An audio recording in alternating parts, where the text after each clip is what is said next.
ძალის გადამეტება თუ სამართალდამცველების მხრიდან წესრიგის აღდგენა ძალოვანი უწყების წარმომადგენლება გმირთა მოედანზე ვეტერანების მჯდომარე აქცია 3 იანვარს ძალის გამოყენებით დაშალეს. აქციის მონაწილეები ამბობენ, რომ მათი დაშლა პრეზიდენტის ესკორტის გავლის შემდეგ მოხდა. როგორ აფასებენ გმირთა მოედანზე მომხდარ ფაქტს პოლიტიკოსები და რა განცხადებას ავრცელებს შინაგან საქმეთა სამინისტრო ანა გოჩეშვილი გიამბობთ.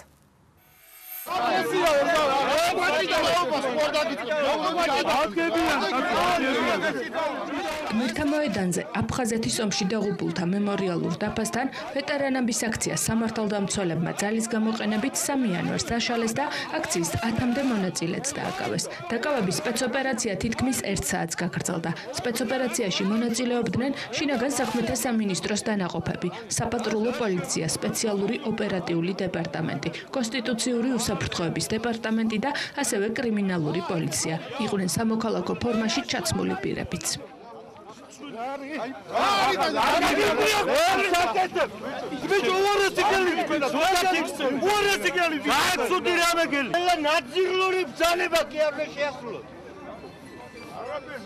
დაკავებული ვეტერანები 400 ლარიანი ჯარიმის დაკისრების შემდეგ გაათავისუფლეს. შინაგან საქმეთა სამინისტრომ გაავრცელა ოფიციალური ინფორმაცია, სადაც ნათქვამია, რომ აღნიშნული პირები მართავდნენ საპროტესტო აქციას საქართველოს ერთიანობისთვის დაღუპულ გმირთა მემორიალთან, სადაც ასევე გაშლილი ჰქონდა თვითნაკეთი კარავი. აქციის მონაწილეები არ დაემორჩილდნენ ადგილზე გამოცხადებული საპატრულო პოლიციის თანამშრომლების მოთხოვნას კარვის აღების თაობაზე, გაუწიეს მათ ფიზიკური წინააღმდეგობა და მიაყენეს სიტყვიერი შეურაცხყოფა. აქციის მონაწილეებიდან განსაკუთრებული აქტიურობით გამოირჩეოდა რამდენიმე პიროვნება, რომელთაც აშკარად ეთყობოდათ, რომ ალკოჰოლის ზემოქმედების ქვეშ იყვნენ. დაკავებულები შემოწყებულნი იქნენ ნარკოლოგიური ექსპერტიზის მიერ, რის შედეგადაც 2 მათგანს ალკოჰოლური სიმთვრალე დაუდგინდა. უბრალოდ მაინტერესებს აი პოლიციელის არ ცხონია, აი თავის შვილებს როგორ უყურებს თვალებში ადამიანი, რომელიც ეგრე პირუტყუს აქციელს სჩადეს.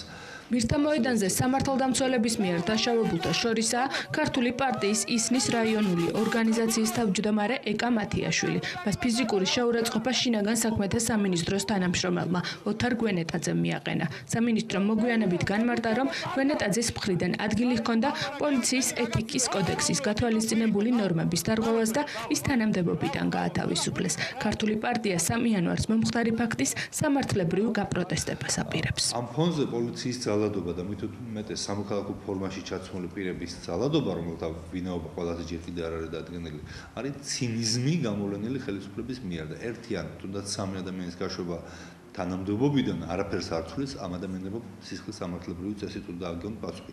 ეს იქნება ერთადერთი სწორი რეაგირება. პარლამენტის ადამიანის უფლებათა კომიტეტის წევრი დიმიტრი ლორთქიფანიძე ამბობს, რომ 3 იანვარს კანონდარღვევები მხოლოდ გმირთა მოედანზე არ მომხდარა და ის მოგვიანებით სასამართლოში გაგრძელდა. დიმიტრი ლორთქიფანიძეს საკითხის საპარლამენტო კომიტეტში დაყენებას გეგმავს. როგორც ჩანს, ასეთ შემთხვევებში იყენებენ სათადარიგო დარბაზებს, რომლებიც არ არის არ ექვემდებარება სადარბაზო საჯარო შესასვლელს, არის ცალკე მოყუჩებულ ადგილას, სადაც უბრალოდ გეუბნებიან, რომ იქ არ გაგიშვებთ. მათ შორის არ შემიშვეს მეც და როდესაც ვაპირებდი, რომ როგორც საქართველოს პარლამენტის წევრი ადამიანის უფლებათა დაცვის კომიტეტის შევსულიყავი დარბაზში, მითხრეს, რომ დამაკავებდნენ იმ შემთხვევაში, თუ კი ვთქვათ, ჩემი ინიციატივით შევიდოდი სხვადასხვა დარბაზში. ის რაც მოხდა 3 იანვარს, გარდა უპატივცემულობისა და არაადამიანური დამოკიდებულებისა, იყო დანაშაული. გმირთა მოედანზე ვეტერანების დარბევას შეფასება მისცა თითქმის ყველა პოლიტიკურმა ძალამ. ვეტერანების აქციის ძალის გამოყენებით დაშლა ოპოზიციაში ერთი ადამიანის ძალის დემონსტრირებად შეფასდა.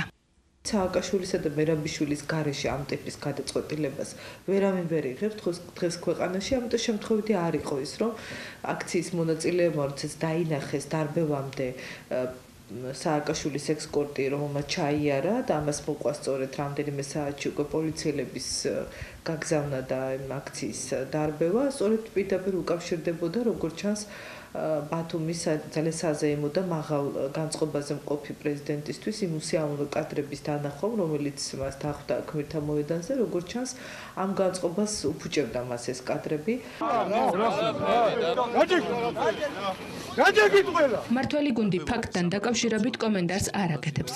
საქართველოს ტერიტორიული მთლიანობისთვის მებრძოლთა ნაწილმა, მათ შორის 1992-93 წლებისა და 2008 წლის საომარი მოქმედებების მონაწილეებმა გმირთა მოედანზე საპროტესტო აქცია 27 დეკემბერს დაიწყეს. ისინი ხელისუფლებას ომის ვეტერანთა მიმართ უყურადღებობაში ადანაშაულებდნენ და სამშობლოს წინაშე პირნათლად მოხდილი ვალის სათანადო დაფასებას ითხოვდნენ. აქცია დედაქალაქის მერიასთან შეთანხმებული იყო და ის 6 იანვარს უნდა დასრულებულიყო, თუმცა ომის ვეტერანების ერთკვირიანი მჯდომარი აქცია სამართალდამცველებმა ძალის გამოყენებით დაშალეს, მათი პროტესტი კი საქალაქო სასამართლომ 400 ლარიანი ჯარიმით შეაფასა.